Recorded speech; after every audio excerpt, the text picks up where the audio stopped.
Good morning everyone and welcome to competitive exam academy. आज है 24 मई और 24 मई के करंट अफेयर के वीडियो में जितने भी इंपॉर्टेंट क्वेश्चन बन सकते हैं इन सभी क्वेश्चंस को इस वीडियो में डिस्कस करूंगा। और आज के वीडियो का जो पीडीएफ फाइल है आपको डिस्क्रिप्शन बॉक्स में मिल जाएगा, तो आप डिस्क्रिप्शन बॉक्स से पीडीएफ को डाउनलोड कर सकते हैं। तो चलिए स्टार्ट करते हैं आज का वीडियो। और आज के वीडियो का हमारा फर्स्ट क्वेश्चन है, हाल ही में किस आईआईटी ने अल्जाइमर के कारण स्मृति हानि को रोकने के लिए नए तरीकों की खोज की है? Which IIT has rediscovered new ways to prevent memory loss due to Alzheimer's? तो आंसर होगा ऑप्शन ए आईआईटी गुवाहाटी।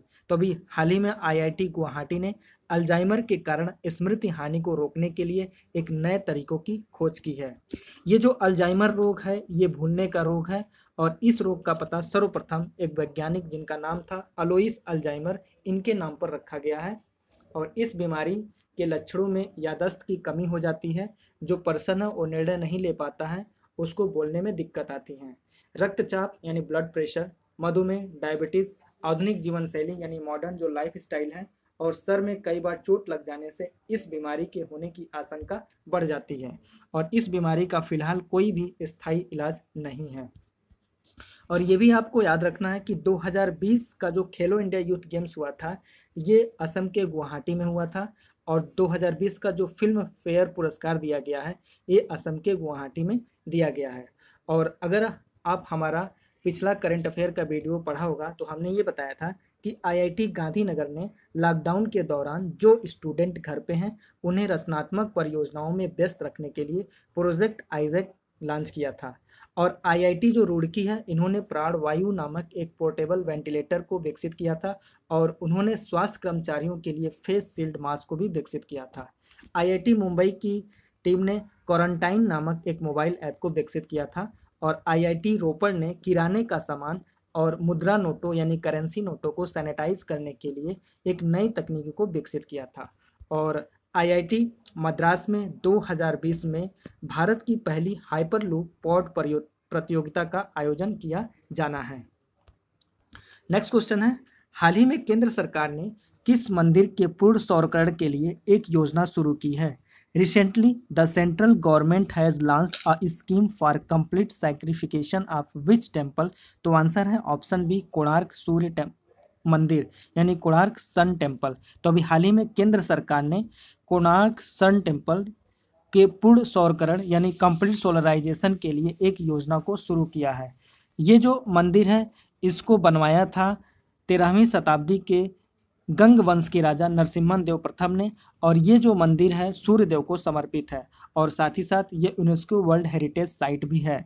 अब आपको भारत के प्रमुख मंदिरों के नाम और वे कहाँ पे स्थित हैं ये याद कर लेना है। बार बार परीक्षाओं में पूछे जाते हैं कि केदारनाथ मंदिर कहाँ पे है, बृहदेश्वर मंदिर कहाँ पे है, तो इस तरीके से क्वेश्चन पूछे जाते हैं। तो चलिए याद करते हैं।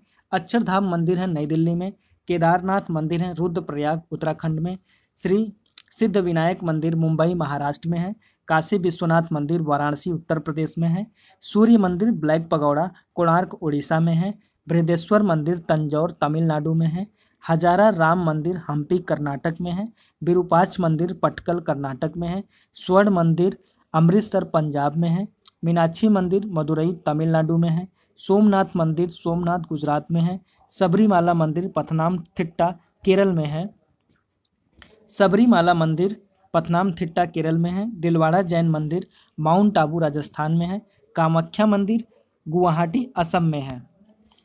हमारा नेक्स्ट क्वेश्चन है, हाल ही में डब्ल्यूएचओ कार्यकारी बोर्ड का अध्यक्ष किसे नियुक्त किया गया है? Recently who has been appointed as a chairman of the WHO executive board? तो आंसर होगा ऑप्शन है डॉक्टर हर्षवर्धन। तो अभी हाल ही में डॉक्टर हर्षवर्धन जो कि भारत के स्वास्थ्य मंत्री हैं, जिन्हें वर्ल्ड हेल्थ ऑर्गेनाइजेशन के कार्यकारी बोर्ड का अध्यक्ष नियुक्त किया गया है। ये जो फोटो आपको दिखाई जा रही है ये भारत के स्वास्थ्य मंत्री डॉक्टर हर्षवर्धन जी का है, जिन्हें हाल ही में डब्ल्यू हेल्थ ऑर्गेनाइजेशन कार्यकारी बोर्ड का अध्यक्ष नियुक्त किया गया है। और अभी हाल ही में चीन ने डब्ल्यूएचओ को कोरोना वायरस महामारी से लड़ने के लिए 2 साल तक $2 बिलियन देने की घोषणा की है। और वर्ल्ड हेल्थ ऑर्गेनाइजेशन जिसे विश्व स्वास्थ्य संगठन कहा जाता है, इसकी जो स्थापना हुई थी 7 अप्रैल 1948 को वर्ल्ड हेल्थ ऑर्गेनाइजेशन का मुख्यालय जिनेवा स्विट्जरलैंड में है। वर्ल्ड हेल्थ ऑर्गेनाइजेशन के अध्यक्ष हैं टेड्रोस एडहानोम, ये एथोपिया देश के हैं। और एथोपिया के प्राइम मिनिस्टर हैं अबिय अहमद अली, जिन्हें 2019 का नोबेल पीस प्राइज मिला था। और अगर आपसे पूछा जाए कि वर्ल्ड हेल्थ ऑर्गेनाइजेशन के चीफ साइंटिस्ट कौन है, तो ये हैं डॉक्टर सौम्या स्वामीनाथन। ये भारत के ग्रीन रिवॉल्यूशन कहे जाने वाले एम.एस. स्वामीनाथन की पुत्री हैं। अभी हाल ही में वर्ल्ड बैंक ग्रुप ने अपना नया उपाध्यक्ष और मुख्य अर्थशास्त्री को भी नियुक्त किया है और इनका नाम है कार्मेन रेनहार्ट। और अभी हाल ही में राष्ट्रीय कृषि और ग्रामीण विकास बैंक यानी national bank for agriculture and rural bank, जिससे शॉर्ट में नाबार्ड कहा जाता है, इसके अध्यक्ष बने हैं गोविंदा राजूला चिंटाला। और भारतीय इस्पात संघ यानी इंडियन स्टील एसोसिएशन के अध्यक्ष बने हैं दिलीप उम्मेन।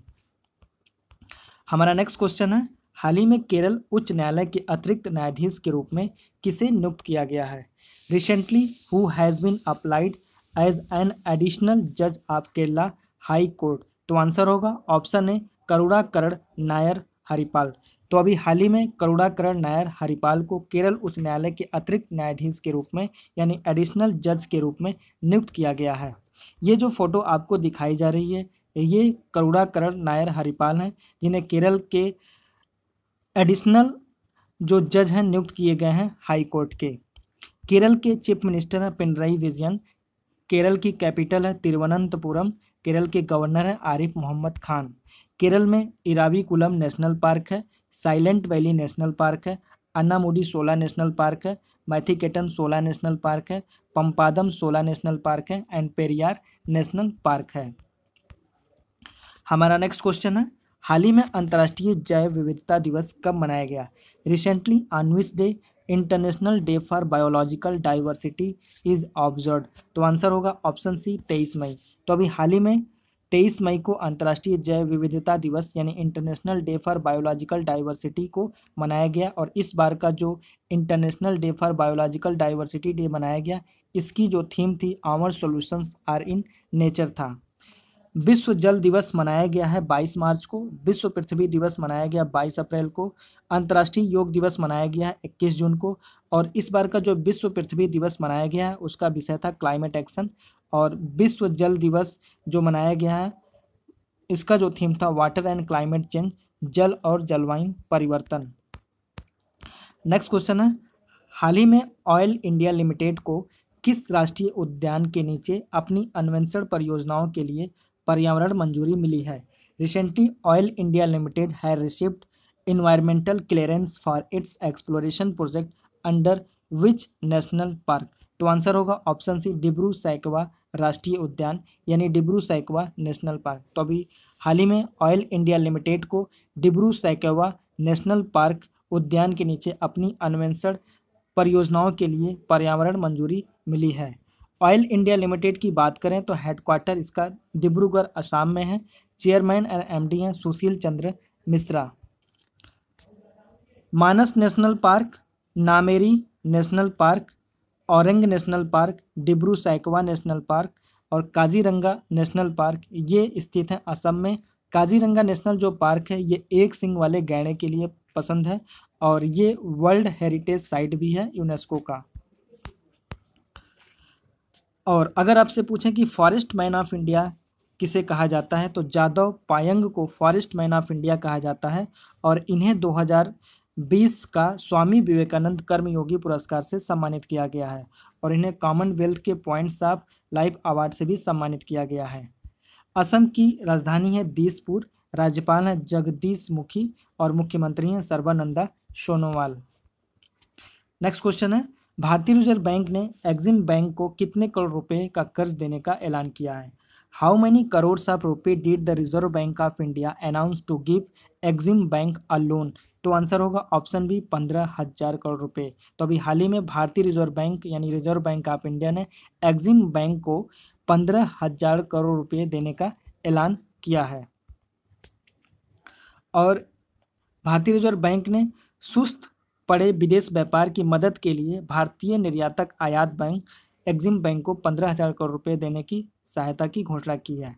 एग्जिम बैंक का फुल फॉर्म है export import bank of India, यानी भारतीय आयात निर्यातक बैंक। इसका जो हेडक्वार्टर है मुंबई में है। इसके सीईओ हैं डेविड रस्किना और इसकी जो फाउंडेशन हुई थी 1982 में हुआ था।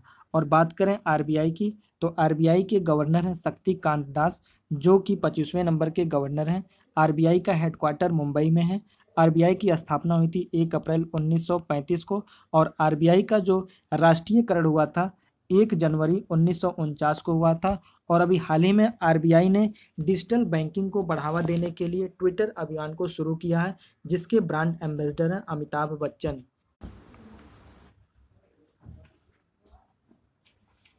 नेक्स्ट क्वेश्चन है, हाल ही में एयरटेल ने अफ्रीका में कोविड-19 से प्रभावित बच्चों और परिवारों की मदद के लिए किस संस्था के साथ हाथ मिलाया है? Recently Airtel has join hands with which institution to help children and families affected by कोविड-19 इन अफ्रीका? तो आंसर होगा ऑप्शन डी यूनिसेफ। तो अभी हाल ही में एयरटेल ने अफ्रीका में कोविड-19 से प्रभावित बच्चों और परिवारों की मदद के लिए यूनिसेफ के साथ हाथ मिलाया है। और भारतीय एयरटेल की बात करें तो सीईओ हैं गोपाल वित्तल। भारतीय एयरटेल के फाउंडर हैं सुनील भारती मित्तल। भारतीय एयरटेल का हेडक्वार्टर न्यू दिल्ली में है। और यूनिसेफ का फुल फॉर्म है यूनाइटेड नेशन चिल्ड्रंस फंड। इसका हेडक्वार्टर न्यूयॉर्क यूनाइटेड स्टेट्स में है। यूनिसेफ के हेड हैं हेनरिटा एच फोरे। यूनिसेफ का जो स्थापना हुआ था 1946 को हुआ था। नेक्स्ट क्वेश्चन है, किस राज्य ने प्रवासी श्रमिकों को रोजगार प्रदान करने के लिए सिडबी के साथ साझेदारी की है? Which state has partnered with SIDBI to provide employment to migrant labourer? तो आंसर है ऑप्शन डी उत्तर प्रदेश। तो अभी हाल ही में उत्तर प्रदेश ने प्रवासी श्रमिकों को रोजगार प्रदान करने के लिए सिडबी के साथ साझेदारी की है। और उत्तर प्रदेश की बात करें तो उत्तर प्रदेश की राजधानी है लखनऊ, जो कि गोमती नदी के किनारे बसा शहर है। और उत्तर प्रदेश के चीफ मिनिस्टर हैं योगी आदित्यनाथ, गवर्नर हैं आनंदीबेन पटेल। और उत्तर प्रदेश ने अभी वर्चुअल कोर्ट के जरिए अदालतों में सुनवाई करने वाला देश का पहला राज्य बना है। और उत्तर प्रदेश पूल टेस्टिंग शुरू करने वाला देश का पहला राज्य बना है। और Uttar Pradesh geo tag community kitchen को शुरू करने वाला भी देश का पहला राज्य बना है। और उत्तर प्रदेश का जो किंग जॉर्ज मेडिकल यूनिवर्सिटी है, जो पहला सरकारी अस्पताल बना है प्लाज्मा थेरेपी का इस्तेमाल करने वाला।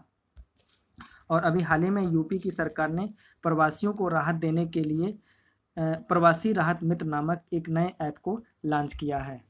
और उत्तर प्रदेश में दुधवा नेशनल पार्क है, हस्तिनापुर वन्यजीव अभ्यारण्य है, रानीपुर वन्यजीव अभ्यारण्य है, सोहागी वरवा वन्यजीव अभ्यारण्य है, सूर सरोवर वन्यजीव अभ्यारण्य है, चंद्रप्रभा वन्यजीव अभ्यारण्य है और नेशनल चंबल वन्यजीव अभ्यारण्य है। और सिडबी, जिसका फुल फॉर्म है small industrial development bank of India, जिसकी स्थापना हुई थी 1990 में, इसका भी हेडक्वार्टर लखनऊ में है। और सिडबी के चेयरमैन और एमडी हैं मोहम्मद मुस्तफ़ा। हमारा नेक्स्ट क्वेश्चन है, एनटीपीसी के संयुक्त उद्यम स्थापित करने के लिए किस कंपनी के साथ समझौता किया है? NTPC made agreement with which company to set up joint venture? तो आंसर होगा ऑप्शन ए ओएनजीसी। तो अभी हाल ही में एनटीपीसी ने ओएनजीसी द्वारा नवीनीकरण ऊर्जा व्यवसाय के लिए एक संयुक्त उद्यम कंपनी स्थापित करने के लिए समझौता किया है। एनटीपीसी का फुल फॉर्म है national thermal power corporation limited. इसका हेडक्वार्टर न्यू दिल्ली में है। इसके अध्यक्ष और प्रबंध निदेशक हैं गुरदीप सिंह। और ONGC oil and natural gas corporation, इसका हेडक्वार्टर न्यू दिल्ली में है। और ओएनजीसी की अध्यक्ष और प्रबंध निदेशक हैं शशि शंकर। तो ये थे आज के 24 मई 2020 के करंट अफेयर। और अब आपके लिए क्वेश्चन है, हाल ही में किस राज्य में दीदी वाहन सेवा शुरू की गई है? Recently Didi vehicle service has been launch in which state? तो इस क्वेश्चन का आंसर आपको कमेंट बॉक्स में देना है। तो फ्रेंड्स, वीडियो आपको कैसा लगा ज़रूर लाइक करके एंड कमेंट करके बताएं। अगर वीडियो आपको अच्छा लगा तो ज़्यादा से ज़्यादा इसे शेयर करें और लाइक करें। और हमारे चैनल पर अगर नए हैं तो चैनल को सब्सक्राइब करें, बेल बटन को प्रेस करें ताकि आपको लेटेस्ट नोटिफिकेशन मिल जाए जब भी वीडियो को अपलोड किया जाता है। तो थैंक्स फॉर वॉचिंग एंड फिर मिलते हैं नेक्स्ट वीडियो में। तब तक के लिए बाय।